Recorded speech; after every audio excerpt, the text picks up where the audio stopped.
बांकीपुर और दतिया में बीजेपी को मिली करारी हार सिर्फ एक उपचुनाव में हार नहीं है, बल्कि इस बात का संकेत है कि बहुत कुछ बदल रहा है।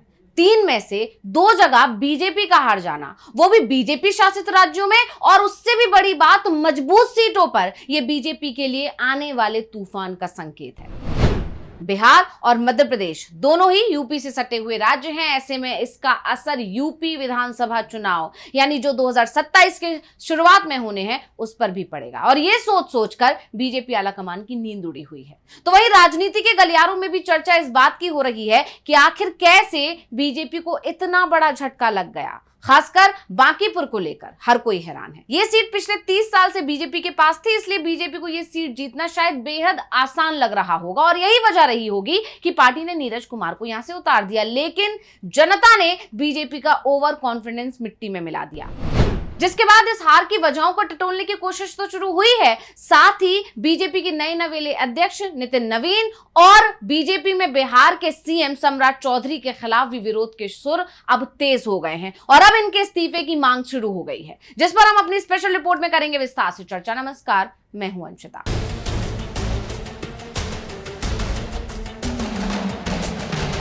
बांकीपुर में जनसुराज पार्टी के प्रमुख प्रशांत किशोर ने बीजेपी उम्मीदवार नीरज कुमार सिन्हा को 19,000 से ज्यादा वोटों के अंतर से हरा दिया और जीत हासिल की। आरजेडी की उम्मीदवार रेखा गुप्ता तीसरे नंबर पर रही, लेकिन यहां पर आरजेडी की चर्चा उतनी नहीं हो रही है, क्योंकि इस सीट पर बीजेपी की हार सबसे ज्यादा चर्चा का विषय है। इस हार ने सबसे ज्यादा मुश्किलें नितिन नवीन और सम्राट चौधरी की बढ़ा दी है। चर्चा तो यह भी चल रही है कि क्या अब ये दोनों अपने पद से इस्तीफा देंगे। तो क्यों चल पड़ी है ऐसी चर्चा, सबसे पहले ये समझते हैं।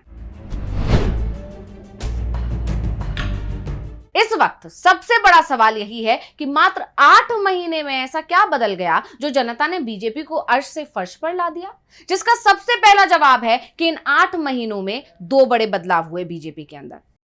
पहला, नितिन नवीन को बीजेपी अध्यक्ष बनाया गया। आप जानते हैं नितिन नवीन ने ही अध्यक्ष पद के लिए विधायक की सीट से इस्तीफा दे दिया था, और उसी के बाद बांकीपुर की सीट खाली हुई थी, उसी पर उपचुनाव हुआ है। और दूसरा है नीतीश कुमार को सीएम की कुर्सी से हटाकर सम्राट चौधरी को सीएम बनाया जाना, जो कि बीजेपी ने नीतीश कुमार से कुर्सी ले ली थी। ऐसे में सवाल तो इन दोनों पर भी खड़ा हो गया है। वहीं सवाल यह भी है कि जनता को क्या सम्राट चौधरी पसंद नहीं आए, यानी जनता को नीतीश को सीएम पद से हटाना पसंद नहीं आया। आप जानते ही हैं सम्राट चौधरी ने अप्रैल में राज्य के पहले बीजेपी मुख्यमंत्री के तौर पर कार्यभार संभाला। उन्होंने जेडीयू के दिग्गज नेता नीतीश कुमार की जगह ली, जिनका लगभग 2 दशकों तक बिहार की राजनीति पर दबदबा रहा था। ऐसे में इनकी कुर्सी पर खतरा मंडरा रहा है। कहा यह जा रहा है कि ये नितिन नवीन की बतौर पार्टी अध्यक्ष और सम्राट चौधरी की बतौर सीएम पहली परीक्षा थी, जिसमें ये दोनों ही फेल हो गए हैं। प्रशांत किशोर ने तो नतीजे आते ही सम्राट चौधरी को निशाने पर ले लिया। उन्होंने कहा, बांकीपुर की जनता ने बीजेपी के नेतृत्व को एक स्पष्ट संदेश दिया है, कृपया बिहार के मुख्यमंत्री के तौर पर किसी अच्छे व्यक्ति को नियुक्त करें। और क्या कुछ बोले प्रशांत किशोर, सुनिए। बिल्कुल, देखिए ऐसा है, लड़ाई व्यक्तिगत नहीं है। सम्राट चौधरी का जो चाल चरित्र चेहरा है वो पब्लिक डोमेन में है। अगर आप किसी अपराधी को बिहार का राजा मुख्यमंत्री बनाएंगे तो बिहार की तरक्की नहीं हो सकती है। तो हम लोग की लड़ाई किसी व्यक्ति से नहीं है। बहुमत भाजपा का है, एनडीए का है, मुख्यमंत्री तो उन्हीं का बनेगा। हम लोग बस इतना ही आग्रह कर रहे हैं, बिहार की जनता इतना ही आग्रह कर रही है, बांकीपुर की जनता इतना ही मोदी जी से आग्रह कर रही है कि किसी अच्छे चरित्रवान काबिल आदमी को बिहार का मुख्यमंत्री बनाइए।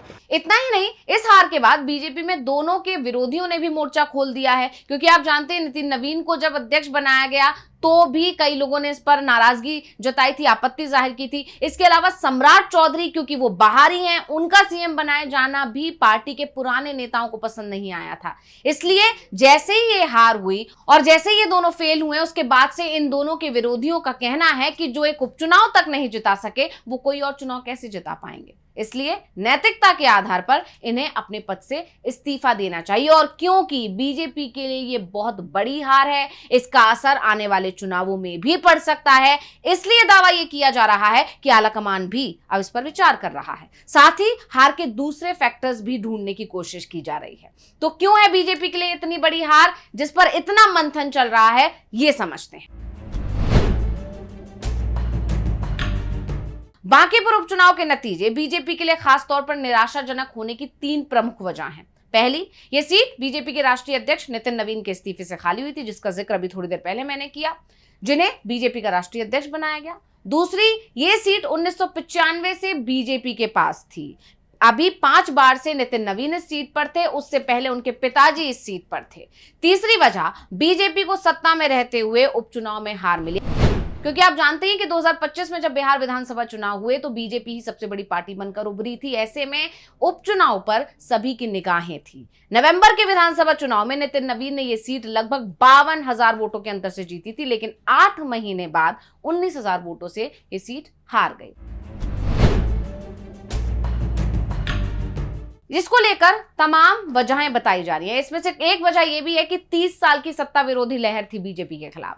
बांकीपुर विधानसभा सीट 20 साल तक नितिन नवीन के पास रही। जैसा कि हमने आपको बताया, पिछले 5 साल से नितिन नवीन लगातार इस सीट पर जीत रहे हैं। उससे पहले यह सीट 2 कार्यकाल तक उनके पिता नवीन किशोर प्रसाद सिन्हा के पास थी। 1995 से यह सीट नितिन नवीन के परिवार के पास ही रही और यहां सत्ता विरोधी लहर यानी एंटी इनकम्बेंसी की भावना काफी मजबूत हो गई थी, जो इस चुनाव में प्रशांत किशोर जब नया चेहरा वहां पहुंचा तो जनता ने उनके पक्ष में वोट दे दिया।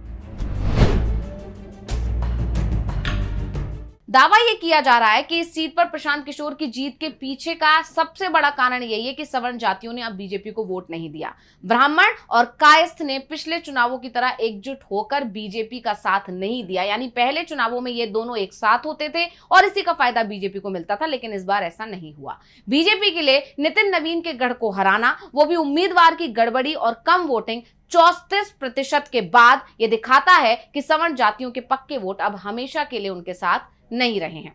यानी इस हार ने बीजेपी की जबरदस्त किरकिरी करवा दी है। विपक्ष अब तंज कस रहा है। प्रियंका यादव से लेकर अखिलेश यादव तक सभी ने इस पर प्रतिक्रिया दी है। क्या कुछ बोली है प्रियंका, सुनिए। तो इससे साफ दिख रहा है ना कि लोग थक चुके हैं, ऊब चुके हैं बीजेपी से, समझ रहे हैं अब कि क्या हो रहा है क्या नहीं हो रहा है देश में, और उसके और ये या मेरे ख्याल से ये शुरुआत है। इसके अलावा समाजवादी पार्टी के राष्ट्रीय अध्यक्ष अखिलेश यादव ने बांकीपुर विधानसभा सीट पर बीजेपी की हार को लेकर पार्टी पर तीखा हमला बोला। सोशल मीडिया पर जारी अपने बयान में उन्होंने कहा कि ये हार सिर्फ एक चुनावी नतीजा नहीं है, बल्कि जनता के गुस्से और युवाओं के आक्रोश का परिणाम है। उन्होंने भाजपा पर कई गंभीर आरोप लगाए और ये भी कहा कि ये डबल इंजन की डबल हार है।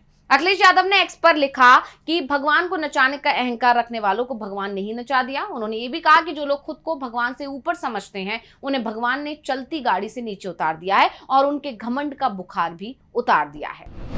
यानी बांकीपुर और दतिया की हार ने बीजेपी का अहंकार तो तोड़ दिया है। फिलहाल चर्चा नितिन नवीन और सम्राट चौधरी की हो रही है कि क्या वो अपनी कुर्सी बचा पाएंगे या फिर ये हार उनके लिए काल बन जाएगी। तो स्पेशल रिपोर्ट आपको कैसी लगी, हमें कमेंट करके अपनी राय जरूर दीजिएगा। इसी के साथ मुझे दीजिए इजाजत। देखते रहिए डीवी लाइव। नमस्कार।